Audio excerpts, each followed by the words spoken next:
नमस्कार दोस्तों। क्या आपने कभी रियलाइज़ किया कि हमारे एवरीडे के कामों को आसान बनाने में सैटेलाइट्स का कितना महत्वपूर्ण योगदान है।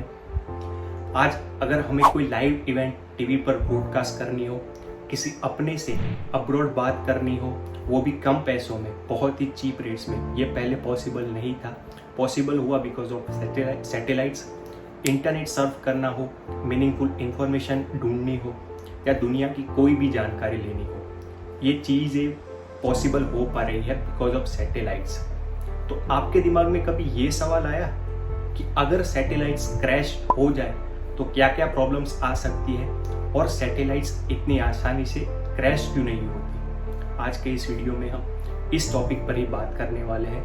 उससे पहले आप सब लोगों का तहे दिल से शुक्रिया अदा करना चाहता हूँ वीडियोस को बहुत सारा प्यार देने के लिए और चैनल को सब्सक्राइब करने के लिए। Thank you so much. Hello,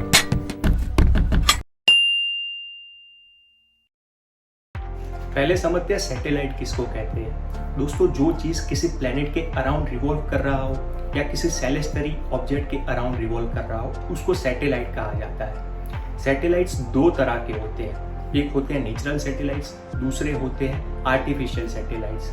जैसे अर्थ के पास उसका एक नेचुरल सैटेलाइट है जिसको हम मून कहते हैं, वैसे ही सैटर्न के पास उसके 53 नेचुरल सैटेलाइट्स हैं।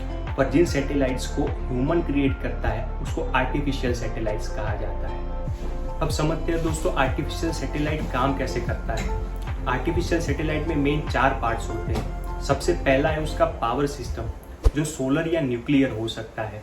दूसरा है उसका कंट्रोलर, जो सैटेलाइट की ऑर्बिट को मेजर करता है और उसको अलाइन करता है। तीसरा है उसका एंटेना, जो सिग्नल्स ट्रांसमिट करता है और रिसीव करता है। चौथा है पेलोड, जो पिक्चर्स को कलेक्ट करता है और जो पार्टिकल्स स्पेस में से कलेक्ट किए जाते हैं वो वहाँ पर रखे जाते हैं। क्या आपको पता है दोस्तों, 20वीं सेंचुरी से पहले अपना सैटेलाइट स्पेस में भेजना सिर्फ और सिर्फ एक थियरी थी, एक मिथ था। 1947 में सोवियत यूनियन ने अपना सबसे पहला सैटेलाइट स्पेस में भेजा।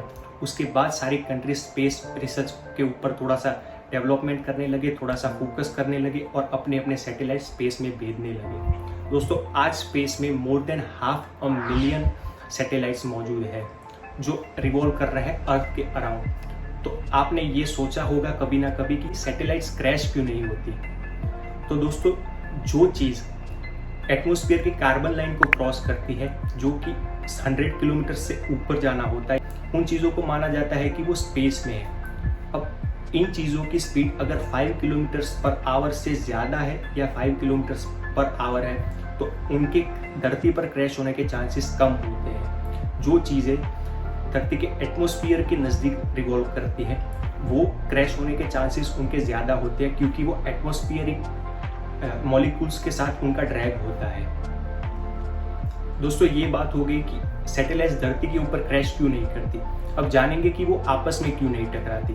दोस्तों, जब कोई स्पेस एजेंसी किसी सैटेलाइट को लॉन्च करती है, उसके पहले उस सैटेलाइट की सारी ऑर्बिटल ट्रैजेक्टरीज को मेजर किया जाता है, उसके बाद उसको लॉन्च किया जाता है। और जब वो स्पेस में होती है, मूव कर रही होती है, तब भी उसकी ऑर्बिट्स के ऊपर नज़र रखी जाती है।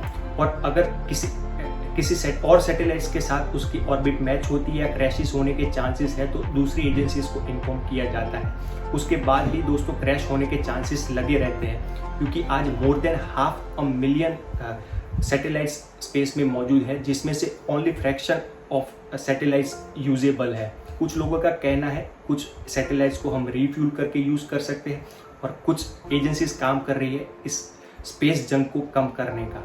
दोस्तों, ये इन्फॉर्मेशन आपको इंटरेस्टिंग लगी हो तो वीडियो को लाइक करिए, कमेंट करिए, शेयर करिए और चैनल को सब्सक्राइब करिए।